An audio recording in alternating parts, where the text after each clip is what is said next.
ग्राम पंचायत सचिवालय में common service centre जो है वो भी पूर्णतः क्रियाशील होना चाहिए।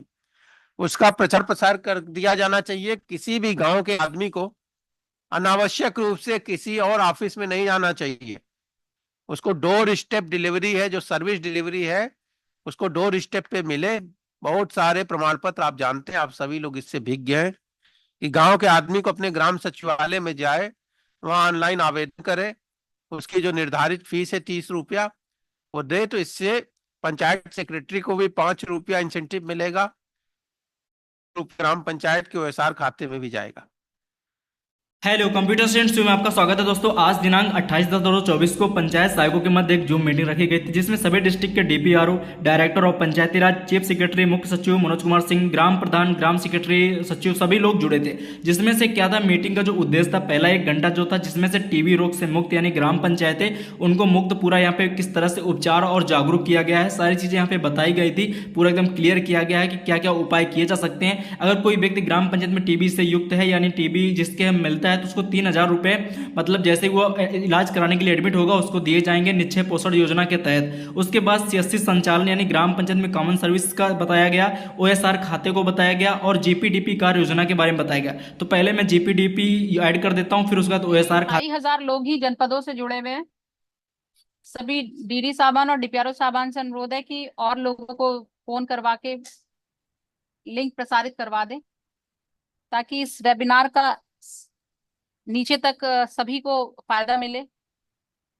बहुत महत्वपूर्ण जानकारियां हैं। जन योजना अभियान का संचालन भी हो रहा है जीपीडीपी के विषय में।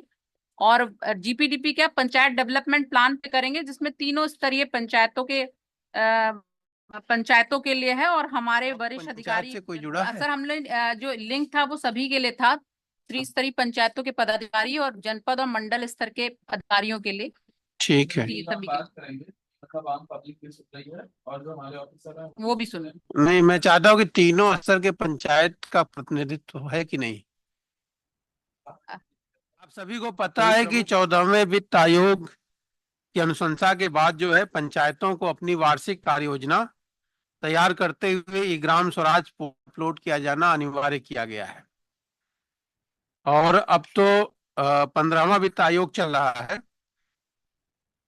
तो इसमें आपको सबको पता है कि इसकी टाइमलाइन निर्धारित है। ग्राम पंचायतों के लिए 31 जनवरी तक हम लोगों को अपनी कार्य योजना अपलोड कर देनी है। और 31 जनवरी का मतलब ये होता है कि जनवरी माह के पहले सप्ताह से ही कई ग्राम पंचायतें अपलोड हो जाए। 31 जनवरी का अर्थ है कि कुछ ग्राम पंचायतें जो शेष रहे वो 31 जनवरी को हो जाए। यह नहीं कि सारी ग्राम पंचायतें 31 जनवरी को ही अपलोडेशन को फाइनल करे, अन्यथा जो है सर्वर जो है वो आता है, उस पर लोड बढ़ जाता है। तो मेरा यह कहना है कि प्लान इस तरह से बनाया जाए कि जनवरी माह के पहले दिन से ही, पहले सप्ताह से ही काफी संख्या में ग्राम पंचायतें अपलोड करना अपने प्लान को शुरू कर दें, और मच बिफोर गिवन टाइम हम लोग जो है अपने 57,691 ग्राम पंचायतों को अपलोड करने में सक्षम और समर्थ हो जाए। तो इसमें जो महत्वपूर्ण चीजें हैं वो आप सभी लोगों को पता है कि ये कि जन योजना अभियान की कैंपेन बनाई गई है, जो अक्टूबर से 31 मार्च की अवधि में हमें करना है, जिसमें ग्राम पंचायतों को तो 31 जनवरी तक ही करना है। और इसका जो 3 सबसे महत्वपूर्ण चीज है कि एक तो जन सहभागिता, दूसरा नीड बेस्ड असेसमेंट, और चौथा जो है अपने रिसोर्स को मैप करना। ये 3 इसके बहुत आवश्यक अवयव हैं। तो जन सहभागिता के लिए सबसे ज्यादा जरूरी है कि आपकी जो जन योजना बने, आपके ग्राम पंचायत है, चाहे क्षेत्र पंचायत है, चाहे जिला पंचायत है, उसमें अधिकतम लोग क्या चाहते हैं कि किस प्रकार से विकास किया जाए।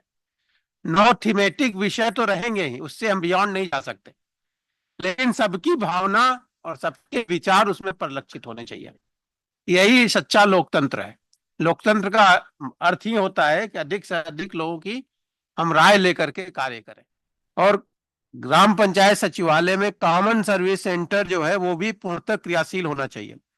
उसका प्रचार प्रसार कर दिया जाना चाहिए। किसी भी गांव के आदमी को अनावश्यक रूप से किसी और ऑफिस में नहीं जाना चाहिए। उसको डोर स्टेप डिलीवरी है, जो सर्विस डिलीवरी है, उसको डोर स्टेप पे मिले। बहुत सारे प्रमाण पत्र आप जानते हैं, आप सभी लोग इससे भीग गए हैं कि गांव के आदमी को अपने ग्राम सचिवालय में जाए, वहां ऑनलाइन आवेदन करे, उसकी जो निर्धारित फीस है 30 रुपया वो दे, तो इससे पंचायत सेक्रेटरी को भी 5 रुपया इंसेंटिव मिलेगा, ग्राम पंचायत के ओएसआर खाते में भी जाएगा। तो और ग्रामवासी को फायदा यह होगा कि वो तो जब जिले पे जाता है, तहसील पे जाता है, तो उसका किराया भाड़ा बर्बाद होता है और इधर उधर चक्कर लगाता है। तो वो अपना खेती का काम भी बाधित करता है। अगर हम इसको टोटलिटी में देखें तो हम एक तरह से पूरे अपने देश के जीडीपी को प्रभावित करते हैं, क्योंकि वो दिन भर बेचारा उसका समय नष्ट हो जाता है। जो वो अपने खेत में उत्पादन करेगा या अपने घर पे रह के कुछ काम करेगा, वो अनावश्यक रूप से उसका जो है एक छोटे से कागज को प्राप्त करने के लिए वो तहसील में और जिले के कार्यालय में चक्कर लगा। तो ये डोर स्टेप डिलीवरी बहुत अच्छी चीज है। उसको इंश्योर हो जाए कि हर ग्राम सचिवालय एक्टिवेट रहे, उसका कॉमन सर्विस सेंटर चलता रहे, ताकि उसको डोर स्टेप डिलीवरी उसको तत्काल प्राप्त हो। एक अन्य बहुत महत्वपूर्ण चीज है, आप लोग जानते हैं कि जो रेवेन्यू डिपार्टमेंट तालाबों का आवंटन करती थी, आप नीलामी करती थी, उससे जो धनराशि, जो राजस्व प्राप्त होता था, वो ग्राम पंचायतों को उसका 75% मिलना चाहिए, ऐसा बोर्ड ऑफ रेवेन्यू के आदेश है। लेकिन उसके बावजूद ग्राम पंचायतों को क्या मिल रहा है ये हम लोगों को पता नहीं चल पाता था।